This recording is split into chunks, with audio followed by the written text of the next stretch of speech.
Please don't spoil the movie by adding your own soundtrack. Let's start. Hello, welcome back, and I am Groot. Not you weak at yourself. You couldn't hold that one in, huh? What? It's a good one.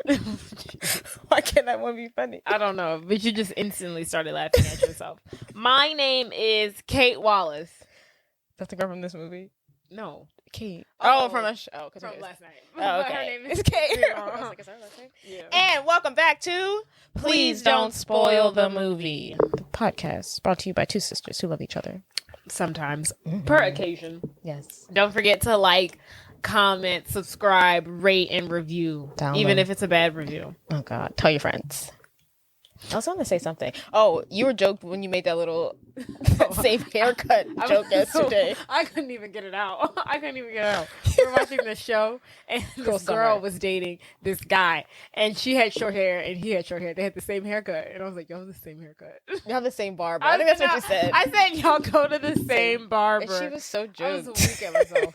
I couldn't even get it out. I thought it was so funny. Yeah. They literally had the same haircut. You just started laughing so hard. But anywho, what's going on? What's popping? You know me. Same old, running through streets. Jazz Fest. I went to Jazz Fest Friday. How was that? So Lizzo, she was amazing. Great energy. Loved her. I hate Jazz Fest. I don't understand it. I think if I say I hate Lizzo, I was like, wow, that's a strong word. No. She's cool or whatever. I hate Jazz Fest. I don't understand how people do it. It's either incredibly hot or incredibly muddy and rainy, and there's no in between. And there's just dirt everywhere. There's nowhere to sit. It's always crowded. I hate it. It's crowded. It's just, I don't like it. You just got to do it right. You got to find a spot. There is no doing it right. You got to find a spot. Not when there's a hurricane, a tropical warning in the middle of the festival, and everybody still goes covered in mud. And we're like, oh, good. We're having so much fun. It's worth it. It's ridiculous. I don't think I would want to have gone in the rain. Luckily, I went on a beautiful day, not too hot. Well, it was hot, but, a little breeze. I sweating my ass off, but ate some food, got a good spot. Well, not a good spot. We found a spot. We stayed there because all the people we wanted to see were at the same stage, thank God. Oh, I guess that helps. Yeah. Still a miserable affair, but it was fun. I had a good time. I'm glad. Met up with Alyssa and her fam. We joined forces. Alyssa, you say? Yeah. Was Joel there? No, it's just Alyssa, Erica, and the mother. Why the mother? Why didn't you say her mom? The mother. I don't know. Just said it like that. The mother. Okay. That's it? Yes. I have a show. I started watching Yellow Jackets. I'm really excited. We talked about that already. No, I talked about wanting to watch it. I never told you I started it. And I'm really excited. Going? I only watched 2 episodes so far because I was watching it at night. That's it? I was watching it at night one day and I was just like, this is getting kind of creepy. Let me go ahead and stop before I can't go to sleep. Oh, really? Yeah. It was just like, yeah. I was just like, let me go ahead and stop it here. But Little Miss, I'm in my horror film era. We got scared of that show. Just a little bit, like a little eerie. I was just like, let me just not keep going. I guess. I suppose. It's a little creepy.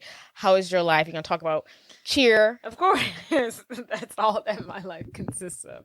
I completed tryouts. Still don't know if I made the team or not. Hopefully. What's the date they're saying this time? They didn't even bother to give us a date, and I'm glad they didn't because every time they give us a date, I'm like, we're not going to find out then. So they didn't even bother to waste their oxygen to give us a date. But I do think we're probably going to find out this week because we're supposed to start practice May 9th or something like that. So we'll see. Fingers crossed for year 3, baby. Okay. But while I was at tryouts, I freaking sprained my ankle and I have a torn ligament. So now I'm crippled. And I have to do physical therapy. And I feel like my ankle is starting. At first it wasn't hurting, but I feel like I've been taping it. And I've been taping it really bad and really incorrectly. And now I feel like it's starting to hurt. So I probably need to start physical therapy like this week. Yeah. I really don't want to though. At all. It would be helpful. I mean, yeah. But I don't want to do it whatsoever. You don't have to do that long. I hope not. You can do it how long as you want to do it. I mean, they're not forcing you to go. I don't want to do it at all. But we have a physical therapist on the team, and I was like, do I have to do physical therapy? And she was like, I highly recommend it if you want to continue doing this. Right, yeah. I was like, fine. Yeah, you need to. And I was like, well, how long? She was like, I can't really, she was like, I don't know how bad your injury is, but she was like, probably like 6 weeks. I was just like, ugh, that feels like a century. I mean, you don't go every day. I know, but still. You go like twice.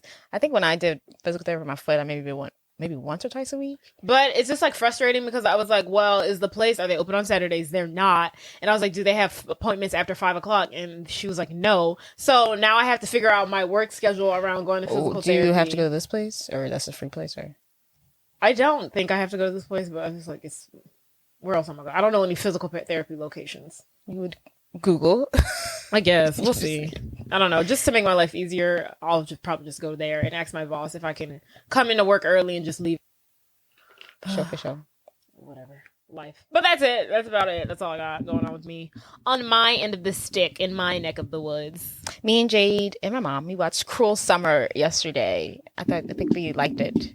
I know you.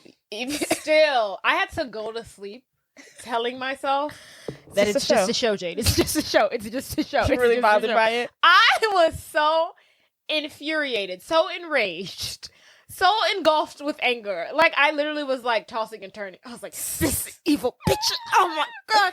No. I was literally like that in my freaking sleep. Because I was so disturbed by how it ended. It didn't affect me because the reason why I watched the show. Because you already seen it. Yeah. I already saw that point. I wish I hadn't seen it, but I was like, what's going on here? So that's why I watched it. But yeah, I saw that coming. For all of you who aren't familiar with the show, it's about this girl who goes missing, and it documents the year before she goes missing, the year while she's missing, and then the year after she's been found. So 3 years, and it's set in the 90s. And then also it documents the girl who kind of like ultimately takes her place while she's missing. So it's like because the girl who goes missing is popular. Yeah, the girl who goes missing is popular. And then while she's missing, this nerdy loser girl like ultimately takes her life. Well, not really, but she becomes the new popular girl. Yeah. Very interesting show, except for the ending or whatever. The ending was interesting. I mean, the ending was it was gagged. Whatever. Ugh. Yeah, it's pretty messed up, but I'm glad that they solved it. Like, even if she definitely knew the girl was down. Well, we didn't solve it, so. No, I mean, we didn't crack the case. Well, I'm glad that her life wasn't ruined. Like, I don't think she. Which one? Jeanette's. Like, I still, even though I know you didn't want her life ruined. No, it wouldn't have made me feel good. It would have made me feel. I mean, for a year, people thought she did it, so she really, and now she's innocent. Yeah, let me see. Because she's not innocent at all. I'm thinking she's probably learned from her mistakes. She will not. I hope she takes this not to the grave. I hope. Oh, she's taking that to the grave. She compartmentalized that. That didn't happen. Whatever. Onward. I don't want to talk about this vile human being anymore. It was a really good show. Watch it, I guess. What else is going on? That's all we got? Yeah. I got some vacations coming up. I'm really excited to take who's coming up? Some vacations coming up. Oh, it must be nice. I feel like I don't take vacation. Where are you going? I can't.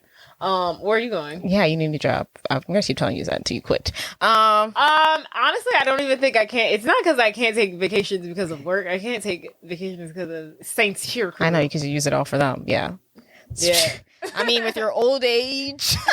Right. The way these knees are starting to look, baby, if I make it this year, they got one more year out of me, and then I really think I might be done because, oh my God.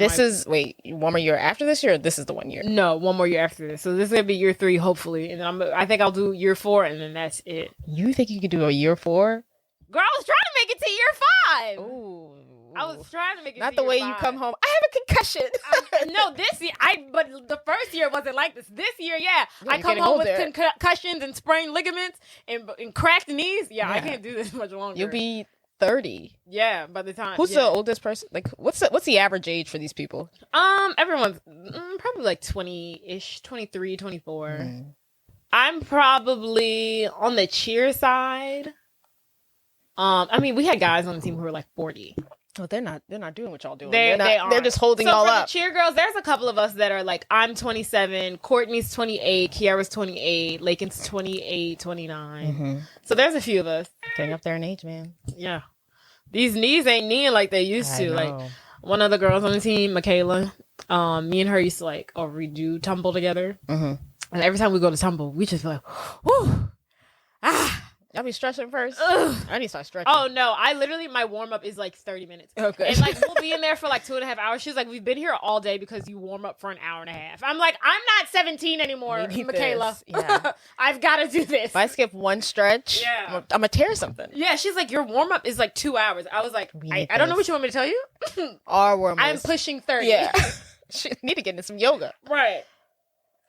Honestly, I'm thinking about it. You can do some at-home yoga. Oh, I'm not going to do it if it's at home. I'm not. Oh, okay. I assure you I will not. But yeah, Tay. that's enough about me and That's my decaying body. Jay, go ahead and tell the people what movie we're reviewing today. Think fuckboy. Think womanizer. Yes. Think master manipulator. Think man whore. Think 3 girls who are amazing, but they're dating somebody garbage. Think new girl in town. Think different cliques, different circles. That's Think cool. thongs. Think single mom dating multiple guys. Think basketball. Think basketball championship. Think big parties. Think little brothers. Think scheming. Think scheming. Think plotting. Yeah. Think makeovers, turning someone lame into popular. And then that leads us to, drum roll please, John Tucker must die. Yeah. Party. My favorite type of movie. You know, when you told me you wanted to do this one, I was a little taken aback. I was like, Why? I was like, not the one I would have picked. I've never really loved this movie. Oh my God. Love it. I'm doing this for you. You never loved John Tucker Must No, Die? I've actually always watching it recently, I was like, oh, it's not as bad as I thought. I still don't love it. But like when I was younger, I was like, I hate this movie. What? I don't think he gets his comeuppance. Like, Oh, he doesn't. that's But why I don't like it. it's just, realistic. like, I didn't like how it didn't do it for me. And I think in the middle of the movie, the plot just like collapses. It falls apart. It's like, what are we doing here? You still like it. It's a good movie. Whatever. I mean, it's not an Oscar-worthy movie. I'll give you that, but I like it. It's no She's All That. It's no 10 Things I Hate About You. I don't like She's All That. It's no. I had to gasp. You don't like She's All That? No, I can't stand, and I can't stand the girl. I really. Oh my can't. God, She's All That is literally like the blueprint. The blueprint.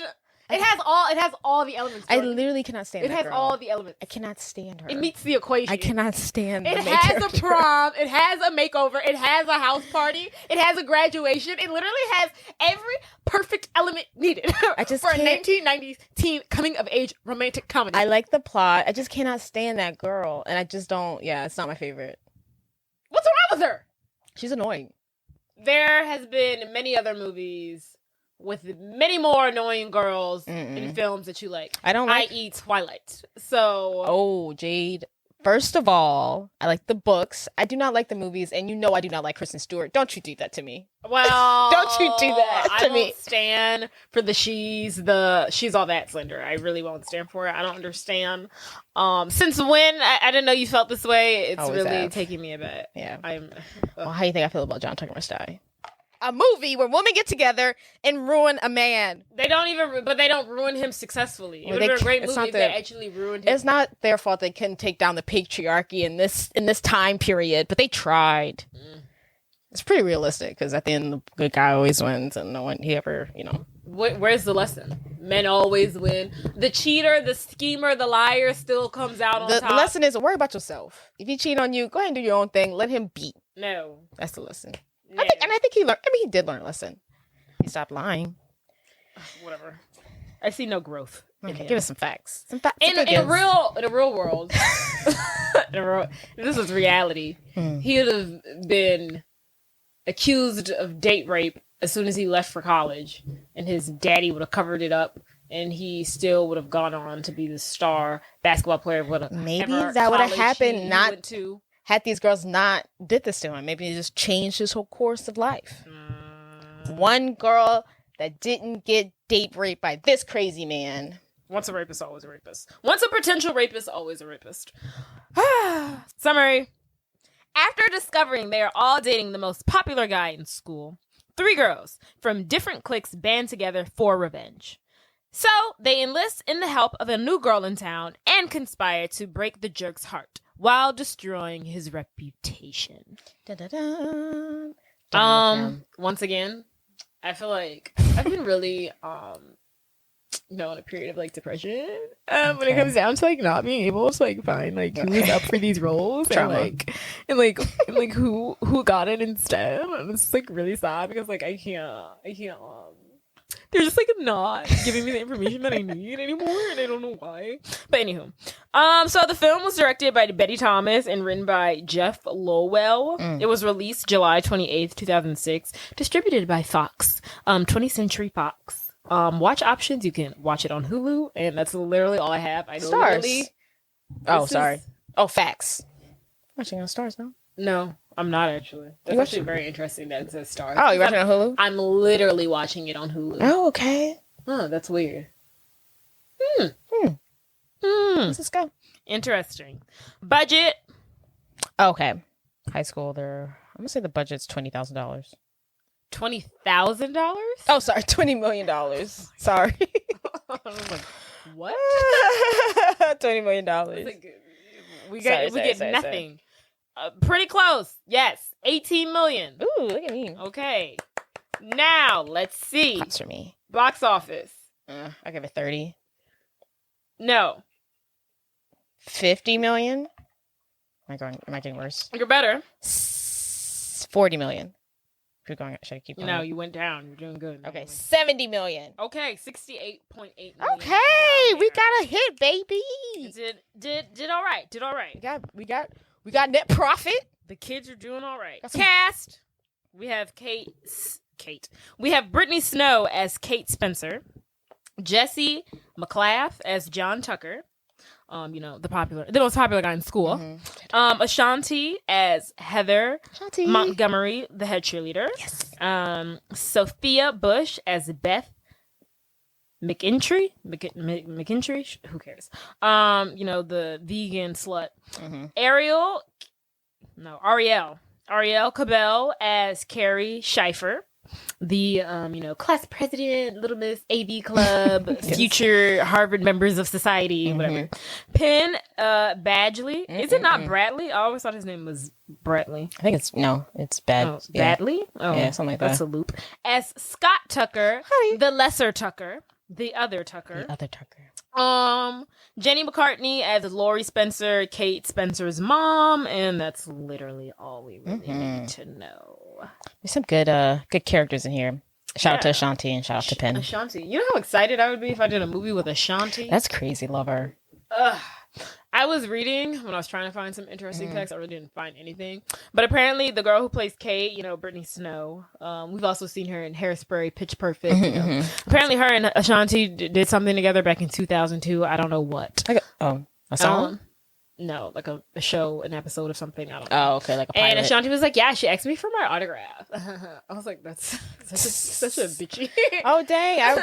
I saw a TikTok that they were like really bonded over this movie. I did. I saw that too. But just like when reading it, I was like, okay, girl, calm down. She was like, yeah, she asked me for my autograph. I was like, okay, pump the brakes. When did this movie come out? 2006. Oh, okay. So when she was in her decline. Hey. I'm an Ashanti stan. I mean, yeah, love her, but by 2006, yeah, she was. Yeah. I know her career didn't probably go the way she wanted to, but I really like the life she's living. Oh, yeah, she does music, things. She's giving auntie. I'm traveling the world. I sing every now and again. I don't know about auntie. She ain't got no kids. She hasn't reached auntie's age yet. Okay, fair. I'll allow it. But she's living her best life. She is. Rich, she looks no great. kids, sing The body has not aged a day. That's for sure. So the body is giving. Oh my God. I really appreciate the fact that she does not have she ain't got a man or kids. Right. Or BBL. Now Tracy Ellis Ross. Now that's another one. That's yeah, okay, auntie. I get what you're saying. Yes. She's amazing. Yeah. She's auntie. She's so weird. I think she is the closest I can get to a celeb. Like, I think we have... You relate to her? Yeah. Yeah, she's quirky. Yeah, she's quirky. I feel like I'm also quirky. You're just weird. That's what everyone says to me. And I'm like, that's a strong word, weird. That's hilarious. If I do a little bit offensive, I'm like, hey, I'm just, it's fun. They're like, no, you're weird. I'm like, okay. I don't know if he looked it up, the word, but sure. Well, anywho, let's begin. Okay. Oh, I'm about to dive in. Oh my God, my legs. My legs! They hurt? Yes, everything hurts. Oh my God, my knees have literally been killing me. Oh my God. Oh my goodness. It's just... Maybe you need to start wearing those like braces or something. I don't know. I think I need to start getting massages. I guess. Frequently. Yeah. It's your knees? They massage your knees? Huh? They just be cracking. Ugh, there goes another crack. Jesus. Oh, okay. Let's begin. Ooh, I'm about to dive in. Let's So begin. the movie starts with a monologue from Kate Spencer. Did I say her name? Explaining that throughout her whole life she felt invisible. It's giving like the beginning of Mean Girls. And she felt like a loser. And she basically says her love life is terrible due to the fact that her mom doesn't give her her mom's hot, and she kind of takes away all potential suitors whenever they see her hot mom. She's living in her hot mom's shadow. Exactly. She also explains that her mom dates a lot. Usually the men are not good for her. They're like hit it and quit it. She calls them skip. And that's all they do in the end. They just come by, they have sex with her mom, they dip out. So basically Kate does not have a positive view of the men in her life. And because her mom is always going through these, half-ass relationships, every time she goes through a breakup, her mom is like, let's pack her stuff up and move to another town. Chaotic. So Kate has no stability whatsoever in her life. And because of that, she has not been able to make any friends because she's always moving because her mom is just not a fit mother. And she has just no stability, no security, no nothing. And no male figure in her life. Nope. Trauma. So at her new school, Kate is giving another monologue. They're in Seattle. No, they're in Portland, Oregon, by the way. Oh, that's where they are. Random. Yeah, very random. Yes, and she's telling us about her new school and the most popular guy there, which is John Tucker, who is our main character here.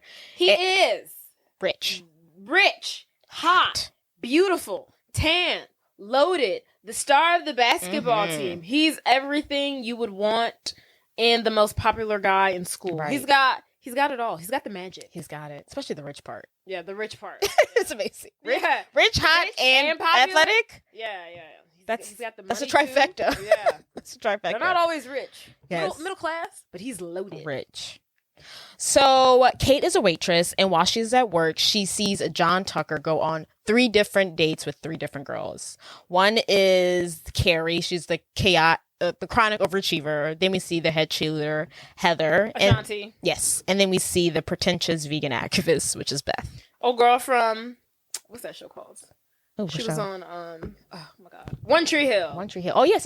Our One Tree Hill sister. And I just want to point out, he's making these really nice dates. These aren't like they're not McDonald's. Going to Buffalo Wild Wings. He going to a fancy dinner. They're not going to Chili's. That's not how you know he got money. I didn't go on fancy dates in high school. Not like that. Oh, yeah. Except for prom. That was the only time. And it was. Well, he's loaded, so that's why. I don't know why anyone could get used to this. I would be so pissed if I was a waiter and I was serving like 15-year-olds.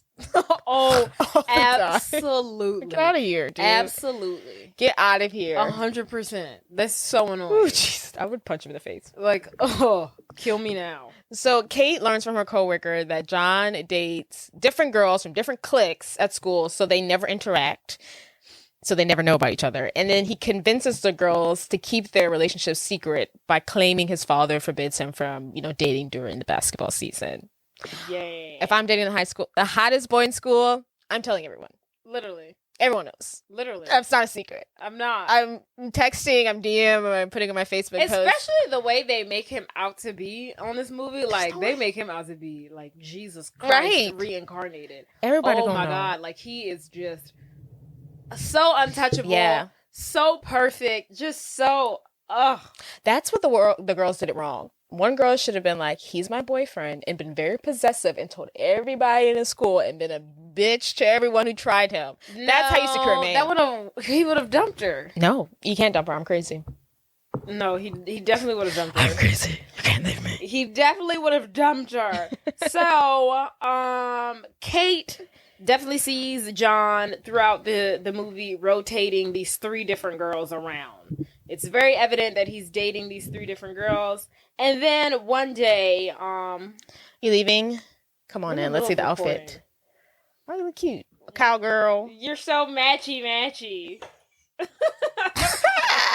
Bye, Mammy. Have fun. Bye. Our mommy's going to Jazz Fest, and Yeah. she interrupted our recording. Anywho, so one day we're in PE class. Oh wait, no. Yeah. Wait, no. I want to say this. So she's seeing him rotate all these different girls. And of course, since these girls are in different cliques in his head, he's like, at no point ever will they ever talk to each other. Mm-hmm. And I will never get caught because they're in these 2 different cliques. But this is where he messed up. Right. One day, he's walking down the hall. He's putting on his charm. Apparently, his charm works on literally every female to ever exist. So he's walking down the hall. He bumps into the semi-large PE teacher who he sees. He gives her a little wink. This lady's like literally in her freaking 50s. He gives her a wink. She literally gasps for air out of his gorgeousness. And it causes her to pass out and have some sort of mini stroke. And as a result of this, he forces this woman, because she gave him a wink. He forces this woman into early retirement because she had a stroke. She has to leave the school and she retires early somewhere in Florida. But because of that, all of her PE classes are now converted into one. So she had like 4 different PE classes, but now they're all combined. I didn't catch because that. She's gone. I did not catch that. So now we're in PE, and we've got all the different girls from all the different cliques in one PE class. And now this is where the drama unfolds. Good point. So at PE, the group PE that I didn't realize was everyone's got to be in the same PE class. It's volleyball. That's what we're playing today. And on the team is Carrie, Heather, Beth, and Kate. So Heather is getting geared up to spike. Ashanti, yes. To serve, excuse me. And while she's about to serve, she overhears Carrie telling her friend that, keep it hush-hush, but I'm dating John Tucker. And Heather, of course, is shocked to hear this. And she spikes the ball, very, great aim, at her face. She's like, oops, sorry. She's like, it's fine. Okay, cool.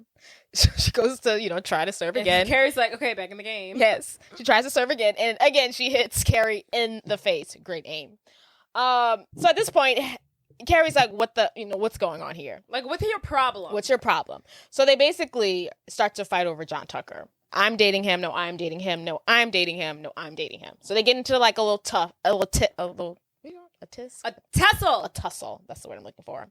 And they're tussling. Don't fight me because I know you girls like to tussle. I know. You ever seen that video? No. What you said? Don't fight me. Don't fight me because I know how you girls like to tussle. That's funny. So Beth, the vegan hipster, peace, love, and all that jazz. She steps in and she's like, hey girls, no guy is worth fighting over. And Ashanti / Heather is basically like, we're not fighting because I'm dating John Tucker and she ain't. And then she's like, no. Beth is like, I'm dating John Tucker. And now she's in the loop, and now all 3 of them are now fighting each other, and we have a full-on cat fight. Meanwhile, Kate standing over there in the wing being nosy. First of all, why is you so close to a girl fight? Like, she's literally standing right behind She them. wanted to play volleyball. As they break out into the fight, being like a nosy weasel. And somehow she gets caught in the crossfire of the fight. Meanwhile, the PE teacher is trying to break it all up, but the fight keeps on escalating. They all make it to the floor. Kate gets a hold of the PE teacher's whistle, blows it, and she's like, hey, this guy is cheating on all of you, but instead of taking it out on him, y'all are fighting each other. Mm-hmm. And then the PE teacher gets up, and then she gives all 3 of the girls, plus Kate, detention. And Kate's like, well, what did I do? She cursed. I was like, that's what you get for being so close to the fight. That's why you mind your business. Mind the business that pays you, Kate. And stay in the back. And you wouldn't have gotten detention.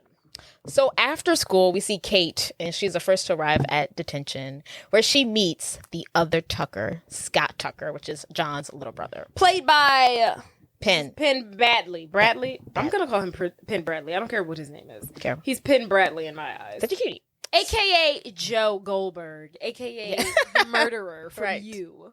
If you guys want to fall in love with any version of Penn, this is the version, not the Joe version, please. Or the mean... No, what's it? Not Mean Girls. What's that show he on? Gossip Girl. Yeah.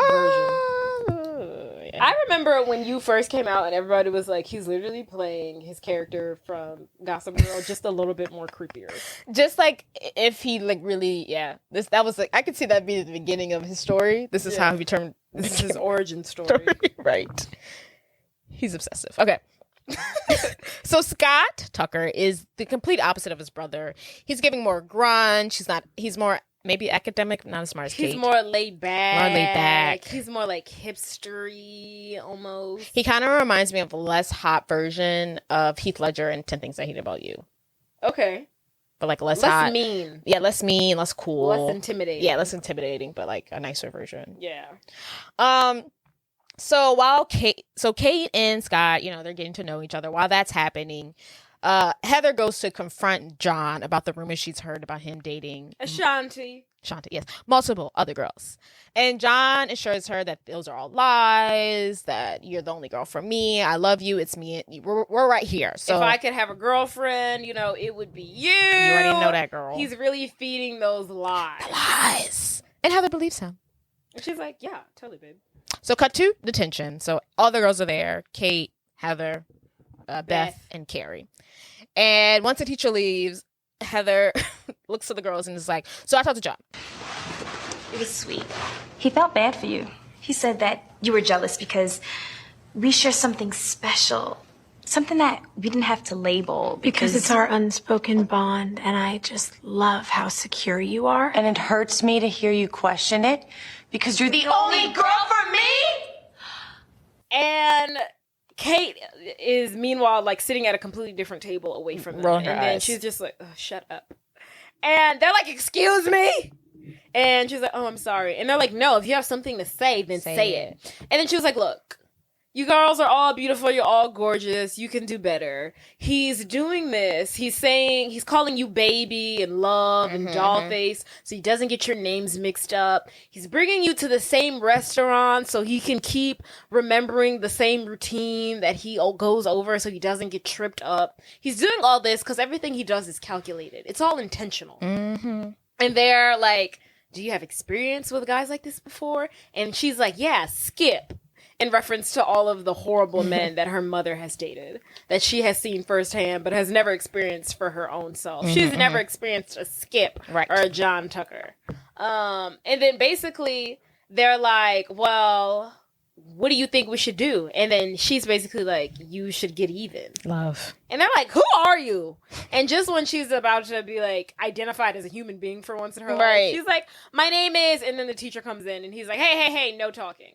And then she's like, my name is, he said, shut the hell up. Just say Kate. Right, just say Kate. I also want to point out, side note, now that it's on this scene, that in the movie, Ashanti is a cheerleader, right? Yeah. Me being a professional cheerleader for the NFL. I really like to analyze the cheerleaders in movies these days when I see them. First of all, their uniform. In no reality would they ever be showing this much midriff just a lot in a high school. And then also I would like to point out, in the film, they do like this like opening number like cheer routine. She does a straight ride for a basket. Exactly. Straight? Exactly. What up to the gay ride? What about the gays? She does a freaking straight ride. What is that? So a straight ride's not even a skill. Ooh. A straight ride is like, you do a straight ride when like you're warming up your basket. Like a straight ride is like, okay, I'm like doing a basket with like these two guys who I've never done a basket with before. Like, let me get my timing. Or like, oh, like I'm about to do a basket. Like, let me warm up. Let me do a straight ride. So she just goes A straight ride isn't a skill. Just like up? It's literally like you go up and then you come back down. Oh, it's like okay. it's for you to get your like timing. It's like a pose. And they put it in here. First of all, I know she has never done a basket before in her life. I know she was probably shit-faced, scared That's when terrifying. she did that. So I give her props. But I was just like, why would they put that straight ride in here? Are they serious? Are they serious? It's a freaking straight ride. That's not a skill. It's not a skill. It's literally not. Let's try production. But back to what we were talking about, which I don't remember what scene we were on.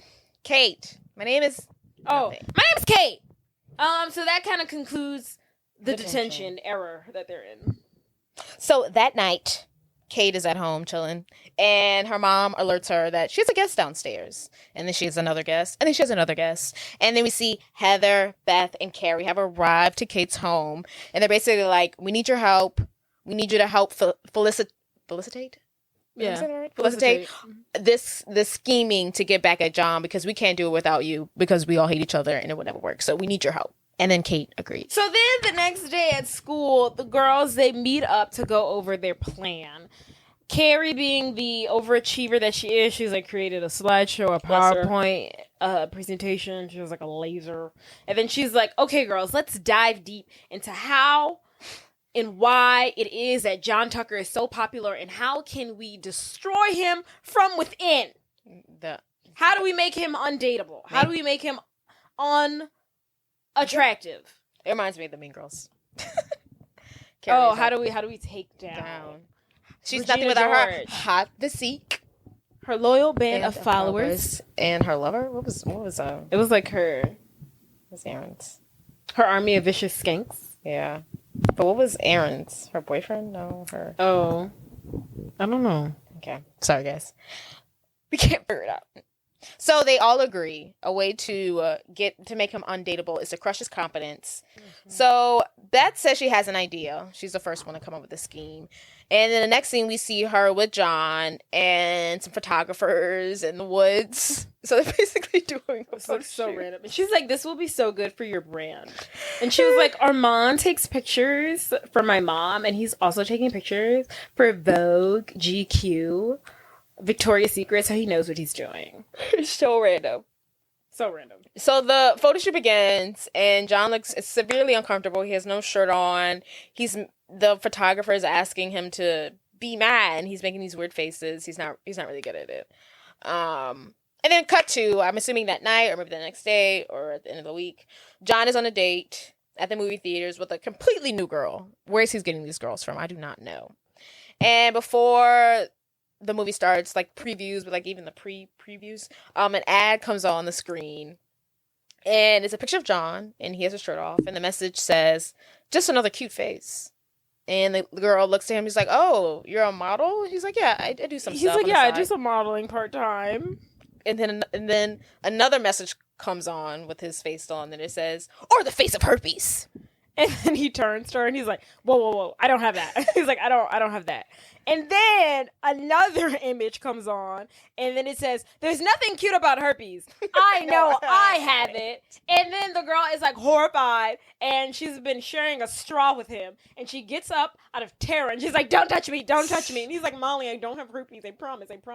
And then everyone in the movie theater was like, "Hey, that's the guy." And they start like throwing popcorn at him and booing him, which I must say is not very appropriate or sex positive. Yeah, not something that would definitely happen in today's age. Oh my god. They're like, "You suck, you're diseased." Right. Like, whoa. Like, everyone calm down. This is not sex positivity whatsoever. But he starts to get booed. He's getting hooped and hollered at. He's getting heckled. And then ultimately he's embarrassed and he runs out of the movie theater.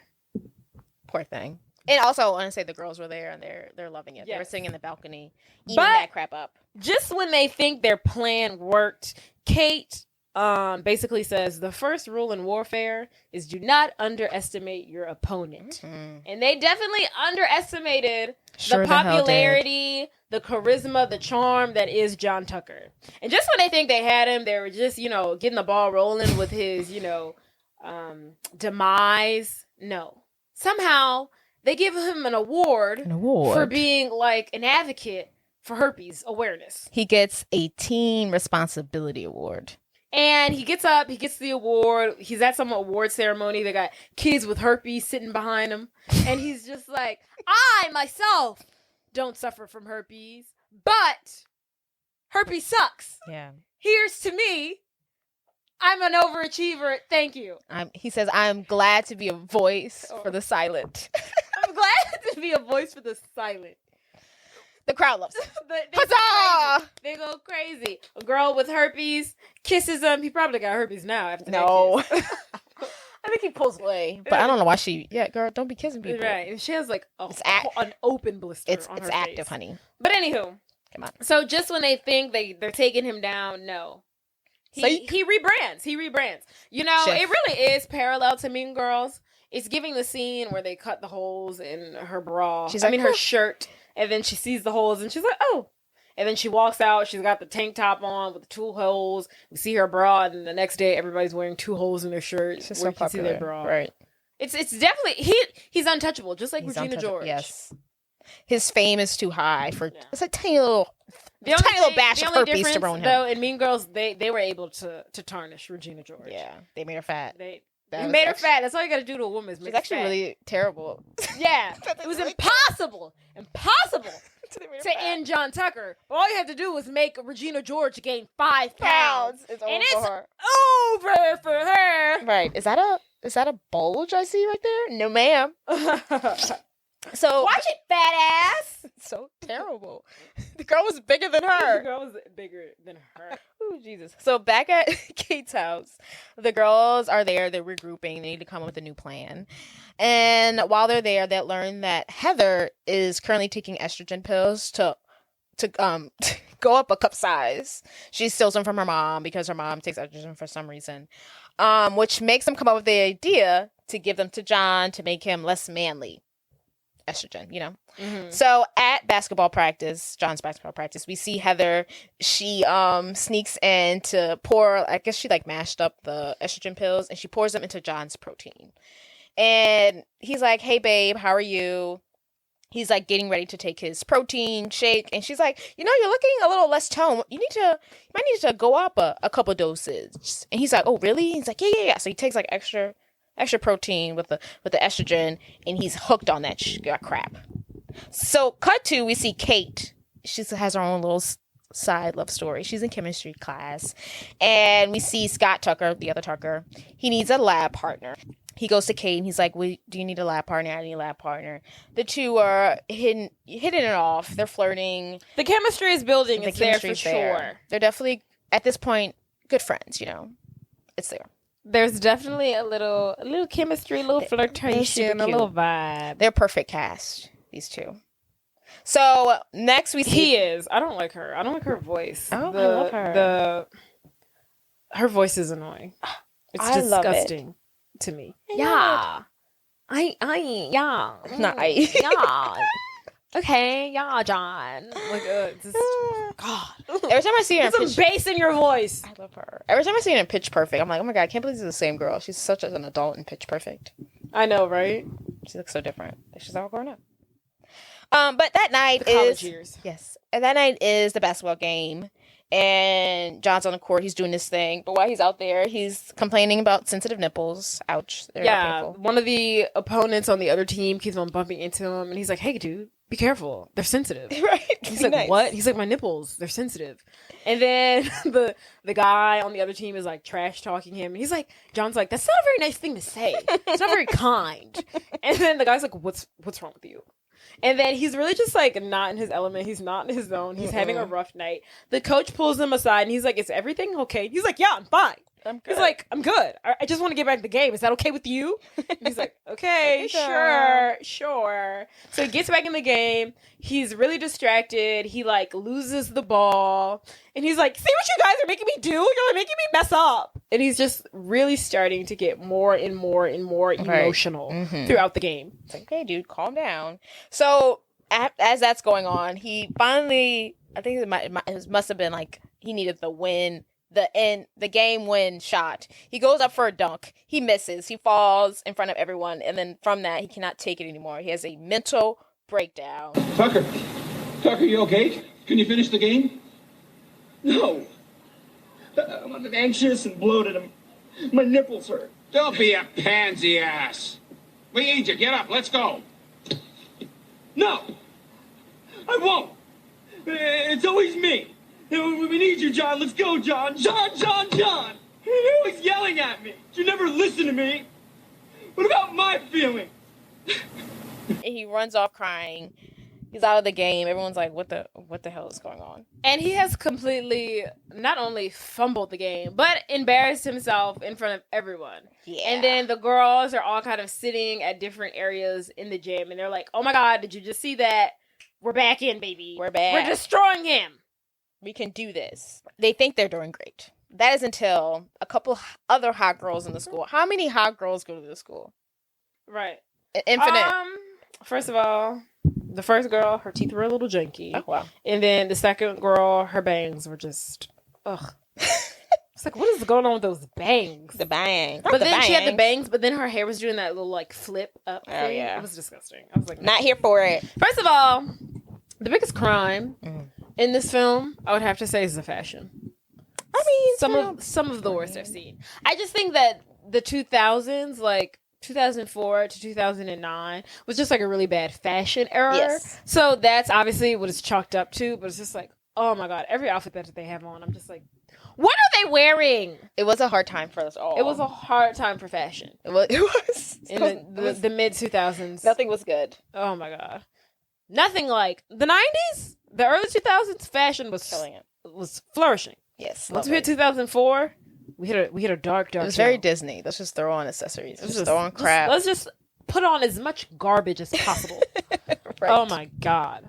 The hair, the clothes, just some of the worst we've seen. But anywho, so the next day, John is kind of ultimately being scolded by the members of the basketball team for his very feminine outburst. No one's kind of really talking to him. No one's really engaging to him, especially from his male counterparts. But then we see a shift when one girl approaches John and she's like, hey, I just want to say a guy who's in touch with his emotional side is so attractive. Here's my talk hotline. And she gives him her number and she's like, I stay up really, really late if you ever want to talk. And just like that, back on top. Everyone sees it and he's back on top. Then we see another girl walk up to him and she's like, hey, I just want to say you bearing your soul like that on the court was so beautiful. And then we see another girl saying basically the same thing. And then the girls are just trickling in. And of course he's back on top because he's getting all the girls. Yes. And all you need to do is get all the girls and then you're popular again. Exactly. And to John, this must like awaken something in him because he goes to meet with Beth, Heather, and Carrie. And he tells them, so I've been doing some me work, and it's really been clearing things up. And well, you know there's only one girl for me. But I don't think that girl's you. I mean, we had a fun run. You know, I'm just ready to find something deeper, more complex. So, we good? So we see a montage of him basically breaking up with all three of them. Ouch. First of all, he's like, there's only one girl for me, but you're not it. Well, who the other girl is? Because you ain't found her yet. He's got to keep searching. He trifling. And then, so he breaks up with them, and he's like, we're good, right? And then they all slap him across the face. Love it. And basically walk off. So then we see the girls reconvene at Kat's house. They're all upset because Kate I'm thinking of freaking Mean Girls. Kate's house, and they're all upset that they've just been dumped. Her name is Katie. Katie, huh? In Mean Girls. Kat. You're thinking of Kat 10 Things Stratus. I Hate About You. Oh, Kat Stratus. There it is. So many Kates So and many Cats Ks. and Jesus. So they're dumped. They're upset. So they drown their sorrows by eating junk food, 8 men. And then they start talking and they all agree that the best revenge against John Tucker is to break his heart like he broke theirs. And they enlist Kate to be that heartbreaker because she's new. She's unknown. No one knows her name. No one's seen her face. She's basically invisible, as she would say. And she's perfect because they can mold her into the perfect girl that John would fall for. And Kate at first is reluctant. She's like, no, I really don't think I should do this. You know, I'm not cut out for this. I'm not that girl. And then the girls are like, well, fine. If you don't want to do it, then we're just going to leave. And then Kate, was like, oh my God, I have friends. That's very manipulative. That is very manipulative of them. And they're like, well, we'll just leave. And then Kay, finally feeling accepted and feel like a member of a group and feeling like she has friends, agrees to do it for them. And they're like, okay, great. Perfect. So Heather comes up with a great idea to make Kate a cheerleader and she claims that John cannot resist a cheerleader, so it's a perfect in for you. So at practice, we see Kate, who's new to cheerleading, to the school, to everything, she's been giving the top spot of the pyramid. So dangerous. So dangerous. So incredibly dangerous. So she gets to she has no cheer background whatsoever. And not only you can make the argument if she was a mid. Okay, if she was midding. She's at the top of this pyramid. And the pyramid that they're doing isn't no standard like 2-2-1. Okay? They're doing like a wolf wall. They're doing some kind of like hybrid pyramid that I've never even seen before. Not a wolf wall. They're doing something crazy. And and Bring It On, I do want to bring this up. And Bring It On, they're like, oh, we're gonna do a womp wall. Remember, I'm like, they're like, oh, we're gonna do. I was like, what is a womp wall? They're saying. No, we ended up doing a wolf wall for one of our performances. They were saying a wolf wall. Oh. First of all, they need to fix their enunciation because I was like, what the hell are they saying? We're doing a want wall. They're saying a wolf wall. Oh, okay. So it's a pyramid. A very dangerous pyramid. Have you ever done one of those? I just said we did it in one of our performances. Oh. Well, you said dangerous, and I was like, have y'all done that? Yeah. It's not like super dangerous. It's just like it's a lot. It requires a lot of people. So it's just like, one person falls, we're all going down here, baby. So everybody focus and pay attention. Oh, God. But yeah. So they're doing this very intricate pyramid. And this is her first day dangerous. But anywho, Heather was like, you're going at the top of the pyramid. She goes at the top. Some kind of way she gets up there. But ultimately, she has no type of coordination or stamina. So of course it's cardiac attack. So they fall to the ground, and Heather's like, look, it's fine. If you can take out this entire pyramid, if you can take out John like you took out this entire pyramid, we'll be fine. I'm surprised no one died or, like, injured. Yeah, that was first of all, that fall, the real cheerleaders in there, I'm not doing this. Like, I'm sorry. You want me to fall from this very high pyramid? I'm not doing it. I'm out. Y'all better put some mats underneath me? Absolutely not. And right. sprain they don't have any mats. my ankle or my wrist or break a... No. Ruin my career? I don't think so. I don't think so. So, after practice, Heather is basically teaching Kate some new skills, one of them being attitude. She has no attitude, whatever. So, Kate is practicing her attitude giving skills, and while she's doing that, John goes to talk to Heather because he's caught the eye of Kate, and he's basically like, she's cute. And Heather tells him she's not into high school guys, don't worry about her, and the two run off because the seed has been planted. So while they're walking, Heather tells Kate that, John said she was cute, and Kate acts super nervously. She's like excited. She's like a little schoolgirl. She's like, oh my God, he said I was cute. Should we go do this? Should we do that? And to this, Heather is very alarmed, and she calls an emergency meeting with the other girls. So they meet in the girls' room, aka the bathroom. And Heather pulls out Carrie, and she pulls out Beth, and she's like, I think we might be sending Kate out there way before she's ready. And then Kate's like, no, I got this. I'm fine. And then Heather's like, okay, tell them what John said about you earlier. And she was like, oh, that I was pretty? I mean, like, yeah, he said I was pretty, but, like, that really doesn't mean anything. He's probably just saying that just to be, like, manipulative, blah, blah, blah, blah, blah, blah, blah, blah. And Kate alarms now Beth and Carrie, and they were basically like, Beth says something to the effect like, Kate, I thought you said you had experience with guys like this. And Kate is like, yeah, I see my mom date guys like John all the time. And then Heather is like, but do you have experience dating guys like this? And then Carrie's like, do you have experience dating at all? And Kate's like, well, define dating at all. And they all kind of burst out into hell fear. no. And they're like, oh my God, she doesn't know what she's doing. And then Kate's like, you're right, I'm totally in over my head. And then they all kind of calm down. It's cool. They calm down. And they're like, look. We talk to John, let's count to 3 before you answer any of the questions. And don't show John any interest. And that should work. That should get his attention. So after or later that day, John goes to talk to Kate because he's got his eyes set on her. And he asks her a question like, hey, how are you? Where are you from? Blah, blah, blah. Kate doesn't respond because she's doing the 3-second rule. She's counting 1, 2, 3, like they told her. Yes, but and by the time she counts to 3, he's already asked her another question. So at this point, he's like, okay, do you want to go on a date with me? And she's like, no, I'm good. I really want to focus on other things right now. So he's very shocked to hear this. In the background, we see Carrie recording the whole situation. She's trying to do it nonchalantly, but she has a huge camcorder. I'm like, girl, we see you recording us. Okay, so John is distraught to hear that she told him no. In the next scene, we see Kate in chemistry class. She's with her lab partner, Scott. The other Tucker, her true love, but she doesn't know that yet. And he's basically trying to ask her on a date, like low key, but he doesn't want to like kiss. Is he? He was like, so I like movies. Do you like movies? Did you ever want to, like, he's just like very like, he's getting somewhere, but very slowly. Gotcha. Before he can get there, a group of boys just coming in and out, delivering flowers to Kate. And on the intercom, we hear John. He basically gives Kate his number, and he's like, call me. While delivering to her a bouquets, multiple bouquets of flowers. And he's like, hey, Kate, if you're listening, here's my number, 556784. Call me. Call me, girl. So back in the audio room, this is where the girls gather. Carrie reveals to all of them that she plans to document and record the activities that they're doing as an expose on how they broke John Tucker's heart. So in the school hallway, John goes to talk to Kate about the flowers that he gave her, and she basically blows him off. He was like, why didn't you call me? She was like, I didn't have a pen. Bye. I will say she's very quick with the comeback. Right, love it. I didn't have a pen. That's a great one. Didn't have a pen.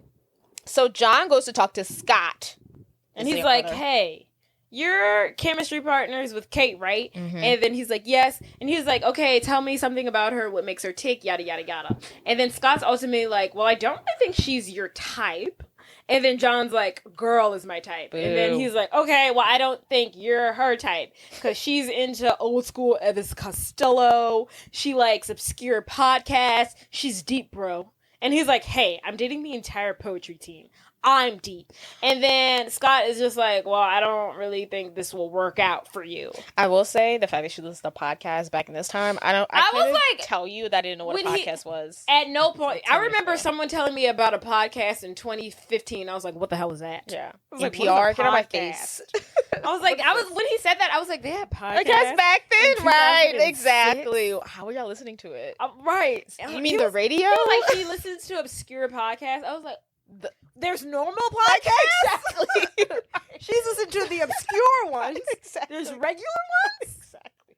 I was like, whoa.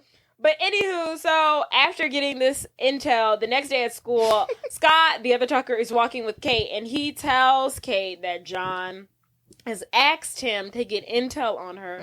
And then she's like, oh, really? And he's like, yeah, but I wasn't supposed to say anything. I was supposed to be really coy about it. So is that working? And obviously he is not doing what he is asked to do by his brother. And then basically they're having their little moment and everything. And they're vibing. They're talking. They're having their little chemistry moment. Yeah. So after school at the basketball game, but that's it. That concludes. Oh yes, that concludes that. So Kate, a cheerleader, has to perform at the basketball game, and she expresses her concerns to Heather about playing too hard to get with John, and maybe he's not interested anymore, and she's very concerned. And Heather's like, calm down, the plan's gonna work. And then Kate's like, how do you know that? And she's like, I just know. Then seconds later, during the game, in the middle of dribbling the ball, John comes up to Kate on the sidelines of the court, and he's like, hey, Kate, how's it going? And then she's like, you're kind of in the middle of a basketball game. She's like, I'm doing fine, how are you? And he's like, not so good. This girl I really like, she doesn't even know I exist. Love. And then he's like, hey, look, there's this party at the beach this weekend. Will you come with me? And then the coach, everybody else is like, hello, you're in the middle of a basketball game. Can you shoot the ball? And then he's like, only if she agrees to go out with me. And then for the sake of him making the winning shot to win the game, she says yes. He throws the ball into the net. They make the score. They win the game. The crowd goes wild. And now Kate has a date with John Tucker. Woo! I mean, honestly, it's a pretty great way to get someone's attention. Oh, you would have yeah, that's you're literally in the middle of a basketball game. You're that's dribbling smooth. the ball while you're talking to me and you're asking me out on a date. First of all, that's pretty suave. Yes, gotta admit. Yeah, gotta admit, pretty great. And then you still make the game-winning shot. I know. I'm like, amazing. Okay. No wonder this is right. Got these girls in a chokehold. Right. Whoa. So that night, the girls are gearing up for Kate's date with John, the beach date. And we see Heather is putting a hidden camera on Kate's bra. Apparently, this is a camera they got from Carrie. And they're basically And then Carrie starts to discuss their heartbreak timeline for John. She's the worst. I don't know. The girl likes the schedule. She's super anal. She likes the schedule. So basically, she's telling the girls, like, there's going to be a heartbreak timeline. Mm-hmm. And if her calculations are correct, the two main events where they will really solidify the destruction of John Tucker is at the away game for whatever basketball game, whatever. And they will test John's affection for Kate at the away game. Great strategy. And if he strategy. really shows that he likes her, then by his birthday party, that is when they will reveal that Kate was never into him and destroy him and she'll dump him, yada, yada, yada. So they test his love for her at the away game and destroy him at his birthday party. Love. It's a great strategy. And then Kate's like, well, how do we know if he'll have a birthday party? And they're like, simple girl.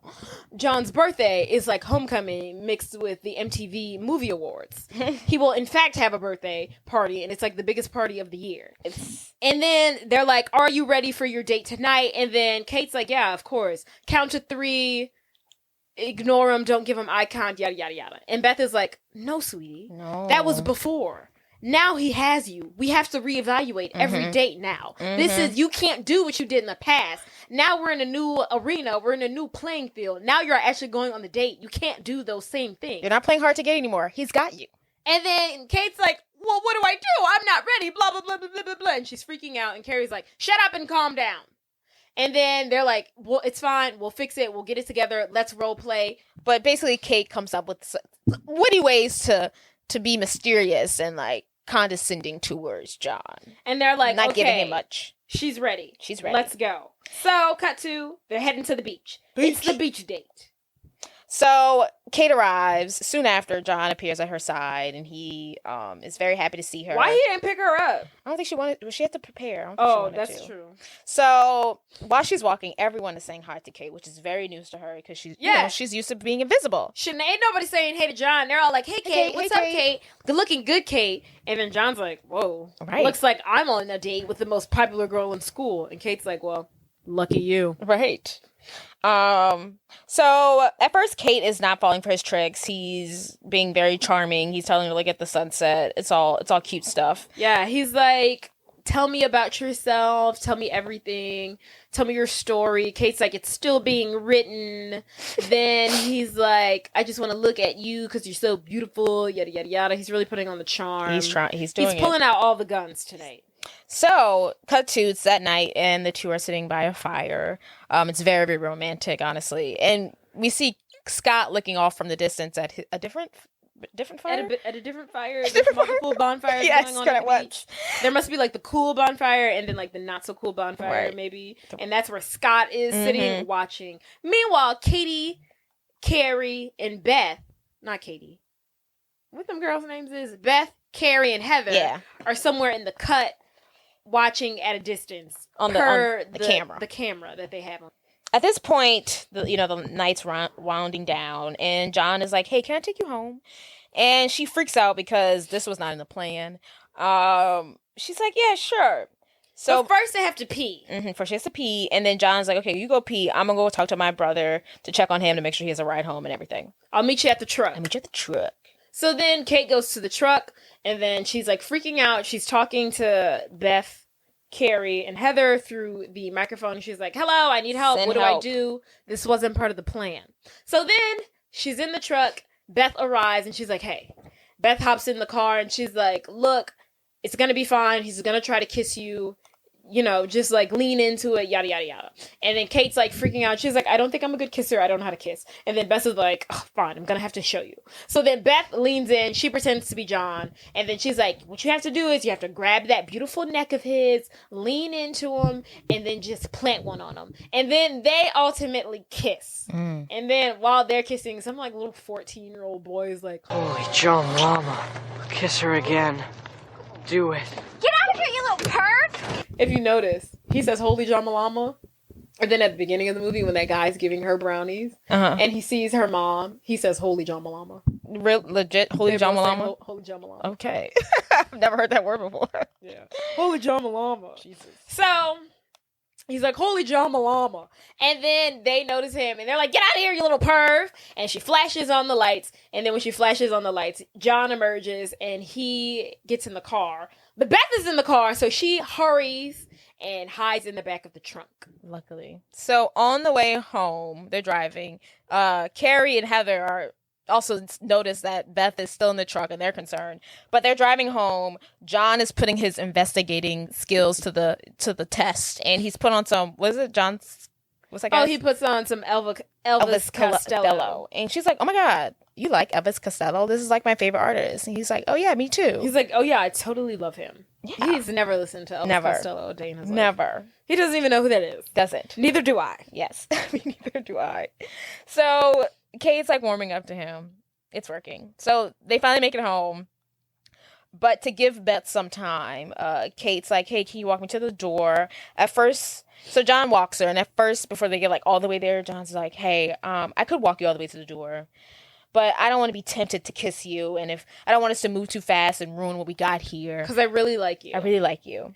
And Kay is still kind of looking at Beth trying to escape the car. But Beth's skirt gets caught to his car, so she's kind of stuck. Mm-hmm. And so when he's like kind of professing how he doesn't want to move too fast because he really likes her, to give Beth more time to escape, she pulls him in and tries to kiss him. They butt heads. She bobs when he tries to weave. She tries again to give Beth more time to escape, and she kisses him. But when she kisses him, the sprinklers go off, so they run to Kate's doorstep. And now they're wet, and it's romantic because they're wet. So cute. And then now they kiss again, but this time even more passionate. There's tongue involved this time. Slut. So they're doing like a full-on makeout at this point. But then the camera recording device that she had on gets wet from the sprinklers, and now sparks are kind of flying, and she's like literally getting electrocuted. But you know what's it called when you rub and then condensation? Condensation? Oh. No, when like it's like when you like static. So like the static from her getting electrocuted from like the camera. Like no, it's not static. Electricity, maybe the electric static. I don't know. From her getting sparked from the camera, it hits him. Yeah, it hits him. So what he thinks is like an actual spark is literally like science, like an actual, whatever. And he's like, ooh, wow. Are you trying to say they're getting electrified or electrocuted? Yes, I don't know. There's like an electric spark. He thinks it's like a romantic spark, but he's actually getting shot electrocutically. Electrocutically. Electrocutically. Yes. just spit that out. Woo! Jesus. My God. Words. Someone tell us the word we're looking for. So she shoots him with sparks. I don't know. So she's like, I gotta go. So she runs in the house. She rips off the camera because she's getting electrocuted. He touches his lips and he's like, wow. And then so Beth has made it. Beth has been able to run off and meet up with Carrie and Heather. Yeah. And then John drives off. So inside, Kate's mom is like, hey, what's up? And basically her mom is like expressing concerns about what they're doing with John because she knows they're scheming against him and have some type of plan. And Kate's like, I do not take advice from you. You don't know what you're doing when it comes to dating men. Hush it up. And her mom is like, who are you? You're acting really different. And she was like, a month ago, you wouldn't have liked the person that you're becoming. And then Kate was like, a month ago, nobody liked me. And then her mom was like, I liked you. Right. And then they're kind of just like having this like weird like standoffish moment. Kate's like, look, I'm sorry. It's just like high school, life, trauma, blah, blah, blah, blah, blah. And they kind of part ways for the night. Yeah, her mom is like, don't forget who you are. Yeah. Good night, Mom. So in the next scene, we see the girls hanging out. They're at Kate's house. Again, I think they're playing video games. And we see John, who's clearly falling for Kate, drive by her house, and he's sitting across the street from her home. Just watching like a stalker. It's a little creepy. And so weird. He calls her up and he's like, hey, what you doing? And she's like, I'm hanging, I'm doing something. And then she's like, oh, hey, I might have to call you back. There's some guy standing outside my house. He keeps driving by. He's a total pervert. And John's like, oh, do you want me to, like, come drive by? And she's like, no, I'm just going to call the cops. And he's like, okay, cool. Well, I guess I talk to you later. And then, of course, the guy's him. Yeah. So he, like, hits a bunch of trash cans. Trying to get away. Tries to get away, and then he drives off at a high speed. Skirt. And the girls are tickled Tickle and pink. immersed in laughter. I love how they're, like, hanging out. Like, this wasn't even, like, a planned event. Yeah, they're so cute. They're just, like, hanging out. They're like adorable. friends now. So the next night, Kate lets John take her out on a real date. It's at the restaurant that he's taking the rest of the girls, but it's a little different. So Kate thinks she's going to go sit where the last girl sat, but he's like, no, let's go. We're going this way. So he walks them out to the pier, and he's basically telling her that they're going on a dinner. They're going to have dinner on a sailing boat. So the girls are also, like, trying to follow Kate on this date because they have the camera and they need to be close, and they realize that Kate's going out on this boat. So they're like, okay, we need to get better connection to make the camera work. Words are hard, man. And so they get on some kind of...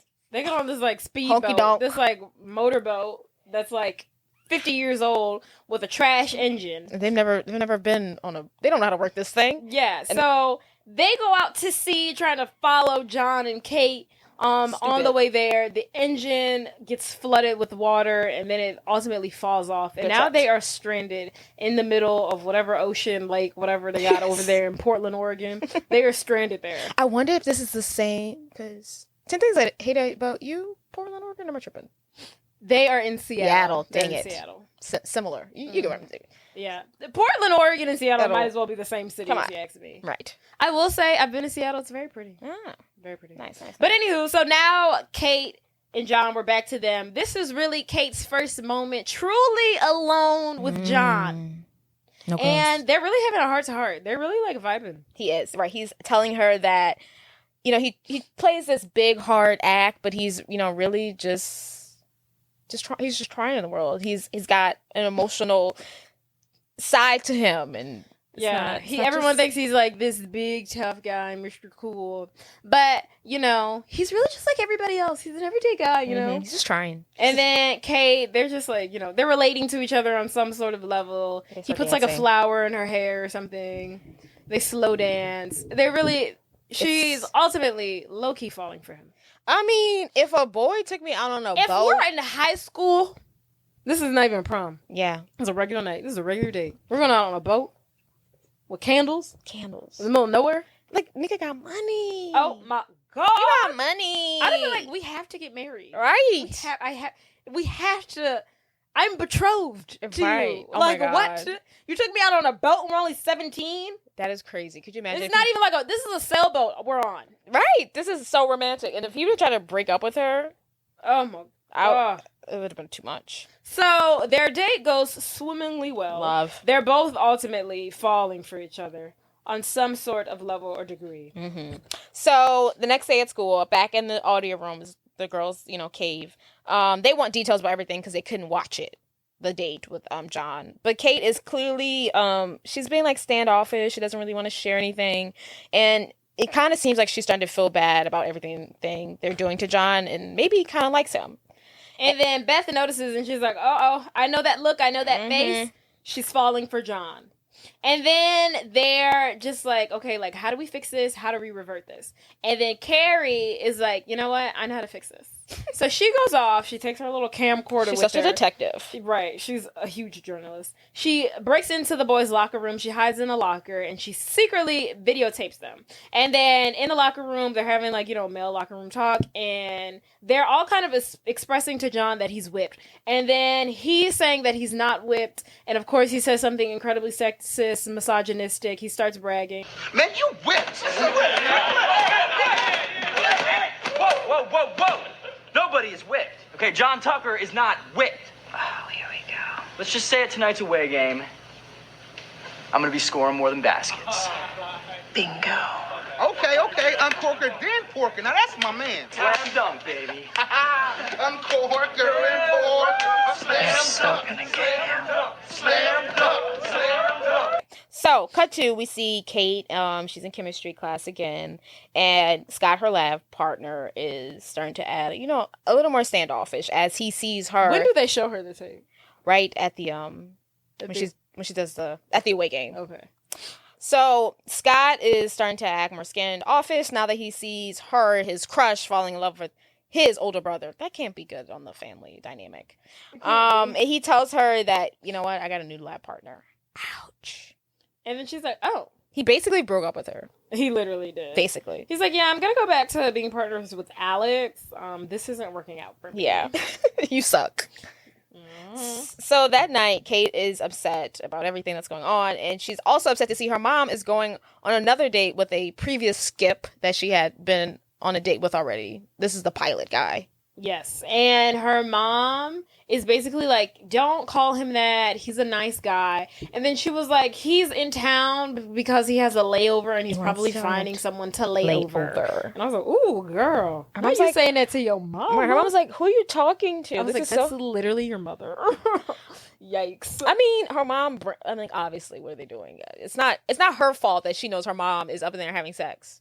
Like, she brings someone home every other weekend. Like, Mom. This is true. So her and her mom get in a big fight, and then she's basically like unpacking all of her trauma on her mother. She was like, why do you think I've never been in a relationship? I've never seen a functional relationship ever in my life, and that's because of you. Yada, yada, yada, yada. So she clicks out of her mom. She grabs her bag. She walks out the door, and she makes her way to the away game.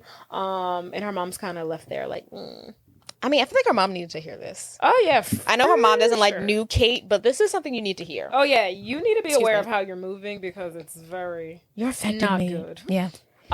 So she makes her way to the away game and she's saying how, like, I should be happy. I should be excited. I'm going away with all of my friends and yada, yada, yada, but I couldn't feel any worse. Kate's in her feelings about John. She's in her feelings about her mom. And she's in her feelings about Scott. Right. So that night at the away game, the girls come over and they try to get her ready for their plan. And they notice that Kate is no longer enthusiastic about the whole thing. And they decide this is a perfect time to show her the locker room footage they got of John. And upon seeing the footage of John being like, I'm ready to smash her, I'm not whipped, blah, blah, blah, blah. Scoring more than baskets this night. Exactly. Yeah. Upon seeing this, Kate is recommitted to the cause. That really lit the fire under her. She's back. She's back on the plane. I mean, don't forget who the enemy is, Kate. Right. Don't lose sight. Don't lose sight of the mission. He's a bad guy who does nice things, okay? Don't forget that. He's not a nice guy who did one bad thing. Okay. This is correct. Sorry. So, now the plan is in full effect. They give some lingerie for Kate to slip on to seduce John, ultimately. So she puts it on. I do want to say, she's good. They spray painted abs on her. Let her have her abs. But I was just like, why was this necessary? Because she had to be sexy. But it's just like, why did they spray paint abs on her? Because did you notice that? I didn't.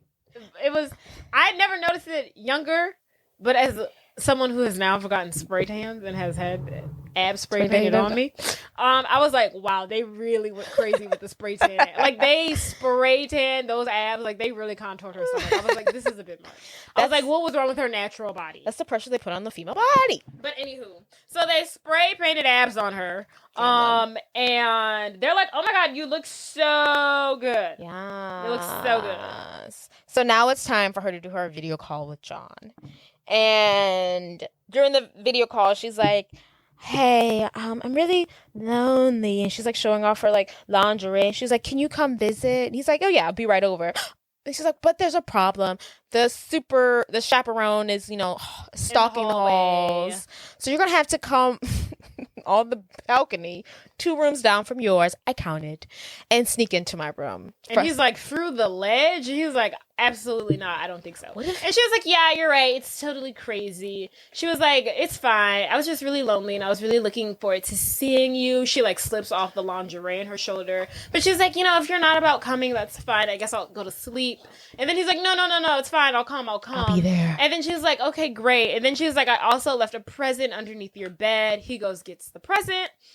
And it's a thong. And then he's like, oh, is this a little preview? And she's like, no, I actually thought you would wear it.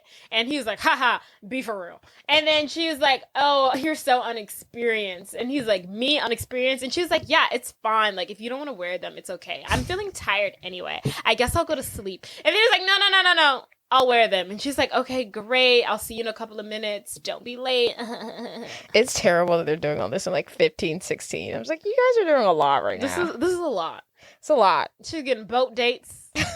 Lingerie. Lingerie. He's saying scaling buildings right to just sleep with her. Is just a lot. Right. He's a whore at such a young age. It's a lot. So John puts on the thong and he scales this hotel building and he goes down 3 floors like Kate instructed him. And so when he hops into the room, there's no one in there. The lights are off, and whoever room it belongs to is in the shower. So he hops in the bed, thong and all. And then once the, room patron makes their way out of the bathroom, it is revealed that it is not Kate's room at all, but it is, in fact, the bedroom to the female PE coach. And they are met in disbelief. They both scream out in fear. And he's like, I'm sorry, wrong room. She grabs him by the ear. She pulls him out in the hallway, thong and all. And everyone comes out into the hallway. Everyone sees him in the thong. Why would that teacher do that? I think that's a fair punishment. I think that's fair. I would too. I'd be like, let's go.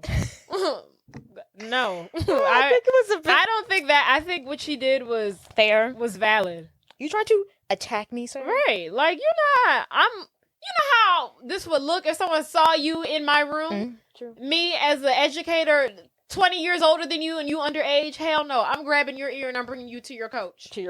His coach. He was like, what's going... Like, he's probably sick. The coach is so like, sick. What's wrong with you? Like, there's a lot. You're doing a lot. Like, is there something we need to unpack here? Between that last game. Between the outburst, him bearing his soul to Kate in the middle of the game, to now him wearing a thong. He's like, do you need therapy? Right. Do I need to take you out the game? Yeah. What's going on? So the female PE teacher brings him out in the hallway. Everyone comes out in the hallway. Everyone sees. They're taking pictures. She brings him to the head basketball coach. He yells at him.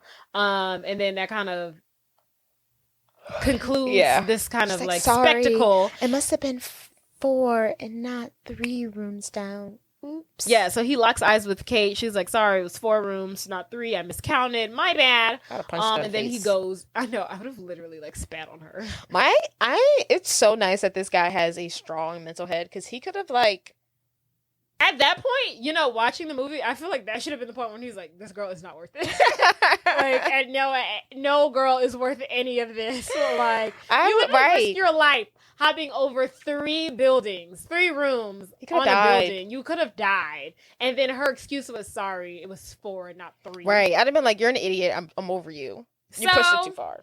The next day, I guess that Monday, because this is the weekend, I guess. That weekend or that Monday at school, of course, people are looking at John crazy again. He wore a thong. Everyone's looking at him crazy. But he goes to basketball practice. He goes into the basketball court, and he's like, shirts versus skins. He takes off his shirt, and he still has the thong on. And everybody's like, bro. Be for real. Why are you still wearing that thong? And then, this was so stupid. He's like, I'm wearing the thong because it's breathable. It has elasticity. It's not too much. It gives you enough control. It's like your best friend. What does he say? A silk hammock. He's like, it's like your best friend wearing a silk hammock. And then they're like, what? And then out of nowhere, he's trying to argue that because he has this thong on, he's like the Michael Jordan of basketball. And he literally does like a double punch front tuck into the basket, into like the net, and is like, yeah, I did all of this because I have a thong on. And then he's like, everyone put one on. The power of the thong. And then they all put one on, and they're all like literally doing what's that move that Michael Jordan does where he's like, flying in the air. Not I believe I can fly. Not Space Jam. Yeah, that. Space Jam, yeah. Whatever. But does that have a name? Space Jam. The song? No, the move where he like literally floats in the air for like 20 minutes. No, I don't think so. They're all doing that. They're literally all doing that because they have this song on. I was like, this is so stupid. This isn't science. But anywho. Yes. It's very much a Mean Girls moment with the bra thing because everyone in school now is wearing a thong. Now this is literally the Mean Girls moment. Yeah. Everyone now, every male on campus is now wearing this thong. Yes. And Carrie sees it and is just like, this man is indestructible. He can't be beat. He cannot be beat. So after school, John goes to talk to Kate about everything because he's not pissed with her. I'd actually be so annoyed at this point. He is not pissed at all. And she's doing the whole standoff thing again. She's giving him the cold shoulder. Exactly. She's like, whatever, bye. And he's like, look, I scaled a freaking building for you. Right. And he's like, and you're giving me the cold shoulder and I don't know why. And then ultimately she reveals that she found out about what he said in the locker room. And he's like, how did you hear that? And she's like, don't worry about it. And he's like, look, that's just locker room talk. I didn't mean it. He's like, I am literally acting so out of my element for you. He's like, I'm doing things that I've never done before. I'm acting how I've never acted before. All for you. And he's like, I'm whipped. And he's like, he takes off his watch. It's probably a Rolex. Mm-hmm. And he gives it to her. And he's like, look, I've never done this before. I don't really know how this works. But he's like, everyone, my name is John Tucker and I'm whipped. And he's like, will you be my girlfriend? Gasp. I think and he tells her, he's like, you're the one. I think I actually gasped when he said that. It's been a while since I saw the movie. I was like, now will you be my girlfriend? Not you're the one. He is crazy wild. He's crazy for hook, line, and sinker. They got him. They got him. They tested his affection for her at the away game as planned, and it works. He proved himself. Mm-hmm. So Kate goes to show the girls in the video room the watch, and Carrie's excited. Beth's excited. Heather is concerned. She's like, she's a little jealous. Yeah. She's like, this should have been me. She's like looking at the watch. She's like, what the hell? That should have been me. That's my story. That's my storyline. Now you got it. She's really like pissed. Yes. Like, she's really. The other girls are like, oh my God. And they kind of like move on. But Heather is like, no. She's like, no, this is not happening. And at this point, Kate starts saying like she actually thinks what they're doing is a bad idea and she wants to stop. And then the girls remind her that, hey, by the way, he does not like you. We created you. He liked the girl we created. Right. You're going to keep going. They're like, you were nothing without us. So and then, right. And then she's like, okay, so like, let's say we go through with it. We continue this plan. Then what happens to me? And they're like, you'll be a legend. And then she's like, maybe I don't want that. And they're like, well, what do you want here? Yes. What do you want from us? So Kate's basically like, I don't want to do this anymore. The girls tell her, if you're not against John, then you're against us. And then Kate says something pretty profound. And she's like, what are y'all like, what's y'all's problem? Like, y'all are either obsessed with dating him or obsessed with destroying him. And I'm not even gonna lie, I was like, ooh, that one hit home. Right. I was like, ooh, trauma. I feel that. Either way, it's been about there. him. But either way, they're like, she's like, either way, y'all are obsessed with him. And then now they're like low key reverting back to their old ways. Mm-hmm. And then Carrie's like, this is my watch. This should be for me. And then Beth is like, why would he be with you? He really should be with me. And then Carrie's like, stop it. He Y'all really idiots. ought to be with me. Right. And then Kate's like, ugh. I'm done. Oh my God, y'all are exhausting. I'm leaving. She's not doing the plan. She's out. And then so she runs out, Kate, and then Carrie, Beth, and Heather run out soon after. And then Scott noticed them leaving. The same area. He's very confused. And then he follows Kate and is like, why are you hanging out with those three? And then she's just like, what do you mean? And he's like, you've been acting really weird lately.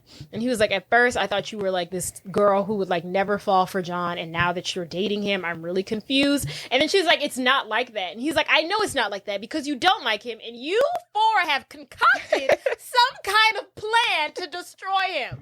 Like he's on the money. Right. On the money. He's like literally on the money. And then she's like, she's like, John is, if that was the plan, he's not innocent. Like, he's not an innocent person. And Scott agrees. He says, yet all the girls in high school line up to date him, including you. And he's basically like, I can't imagine a person who would lie to get someone to do or like lie to a person just to get what they want from them. Yes. Which applies to his brother and applies to Kate and the girls. Yes, he's like, yeah, what my brother is doing is ultimately what you're doing now. Right. Which doesn't make you any better than him. Ouch. So that night, Kate is surprised to see her mom is staying in tonight. She's not hanging out with the Skip. She's doing her me time with herself. She baked a cake and everything. Yes. And then she told, she even tells Kate that she sent Skip packing. Yes. And Kate expresses to her mom that she did all this to be noticed. She wanted friends and she wanted to be seen. And now she doesn't know who her real friends are after all this. And her mom says that she should show everyone who she really is and the person that she is. And they'll either like it or love it, girl. Be who you are. So, this is the night of John's birthday party. It's John's party. First of all, this is the most elaborate party that I've It ever is seen. super It's sweet. giving, yes, I was just about to say, Super it's Sweet giving Super Sweet 16. Yeah, it's Like MTV. Heather was not lying when she said it was mixed with the MTV Movie Awards because this is an MTV Sweet 16 production. Huge. Like, we're at like a club. And it's popping. There's a stage, there's everything, whatever. So John's there. It's his big night, yada, yada, yada. He's getting all his praises as normal. And then so he gets on stage. Everyone's celebrating him. And then Carrie goes up to John's little friend and is like, hey, this is just from all the girls at school. Like, play this. And he's like, sure, I'll play it right now. And she's like, okay, great. Perfect. And then so Kate walks in. John sees her in the distance. And he's like, hey, Kate, come here. Scott also sees her. He's like, what the hell are you doing Oh, yeah. here? Scott's like, why is she The way they look at each other, I'm like, oh my God, that's so like tense. I'm like, oh my God, y'all have like so much sexual tension. They look at each other? They look at each other. Like they look at each other, but he's giving like, why are you here? And she's giving like, I'm on a mission. Oh, like, I don't have time for this right now. It's very quick. But so John's like, hey, Kate, come up here. And then she goes up and she's like, John, I have to tell you something. And then the video that Carrie has handed off is now beginning to play. And at first it's all like happy-go-lucky. It's like, we love you, John Tucker, yada, yada, yada, yada. And he's like, oh my God, this is so cool.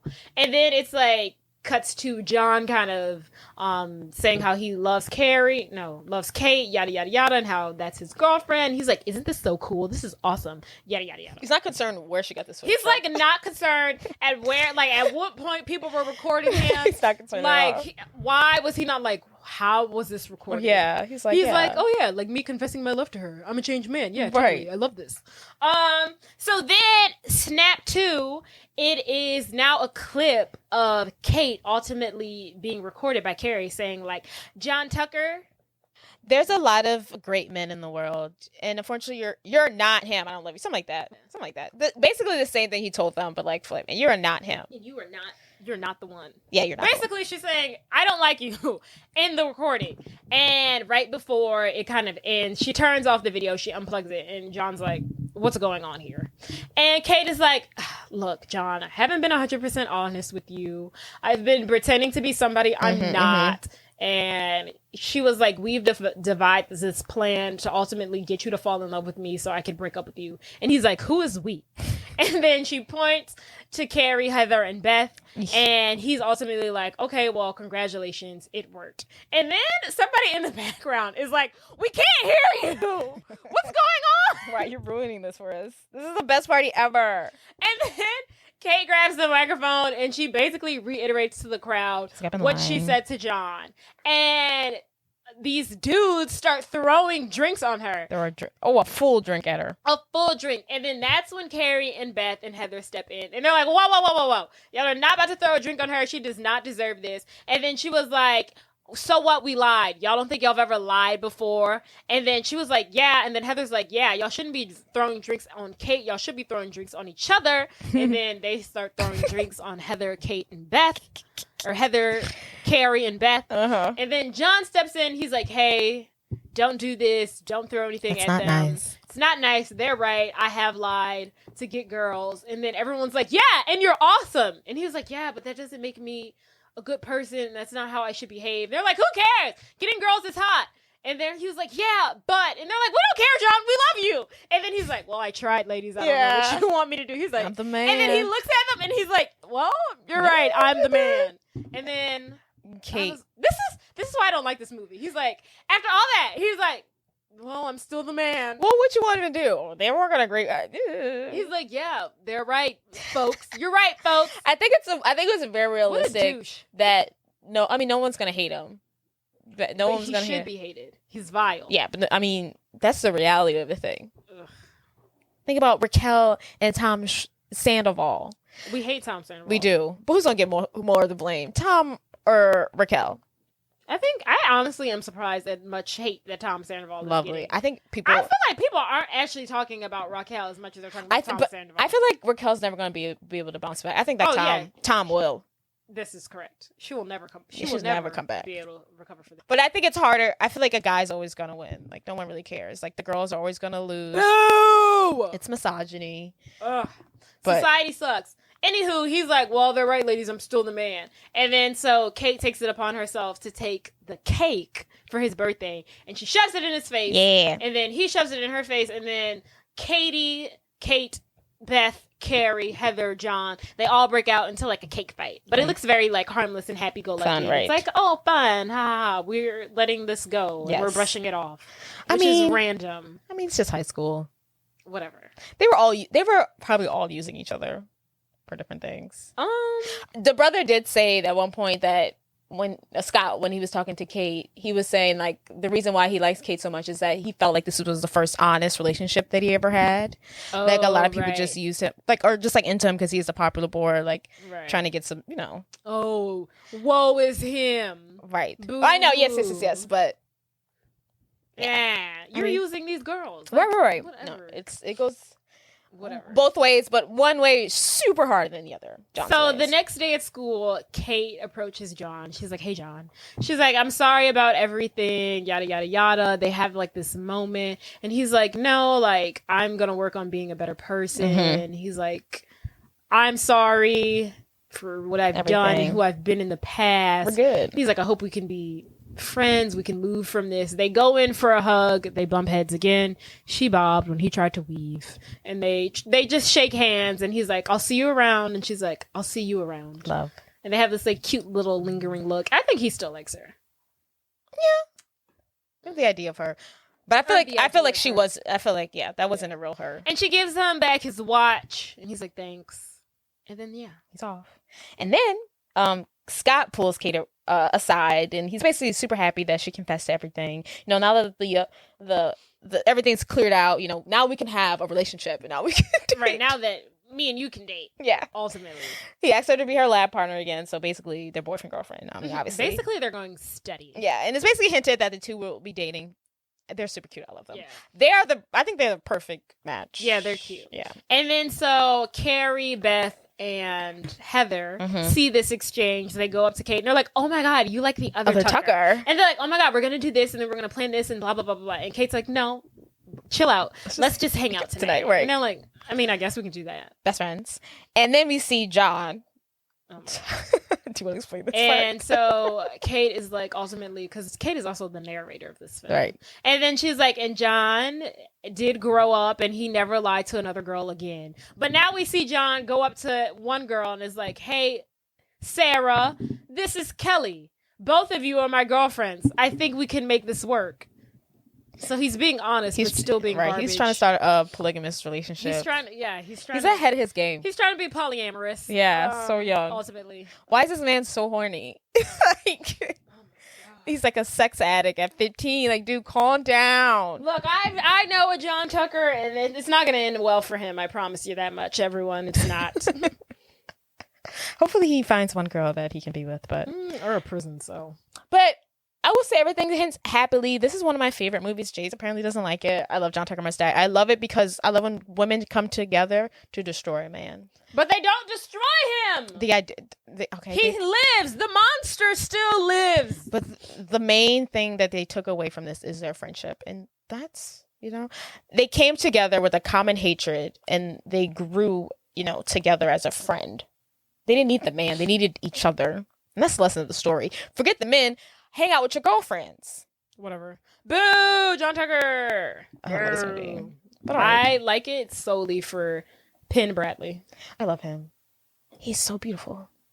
I hope nothing ever bad comes out about him. I will die. Upsetting. That would be so upsetting. I feel like every time I say a good thing about an actor, like literally a couple days later, like, he's a murderer. And he's so, like, great. Yeah, he's so down to earth. Yes, he's so chill. He hates Joe. And he's like, yeah, Joe sucks. Yeah, Oh, I feel like he lives in like a studio apartment. Right. He's just such a hipster. He just seems like such a kind man. he I feel like he's the if it's yellow, let it mellow. If it's brown, flush it down type of guy. He's just so earthy. He's so simple. go with the flow. I just love him. I love his vibe. I love when he posts that random video with that black guy. And he's supporting his music. And I'm like, what is this friendship that you support his music? I love it. Right. He's so nice. Love him. We hope for great things. Yes. But that's all we got here. Yeah, that's all, folks. Out. Don't forget to rate, subscribe, view, tell your friends, download. Rate, subscribe. Tell me review, things. Yeah. Comment, even if it's a bad comment. Bye. Bye. Adios.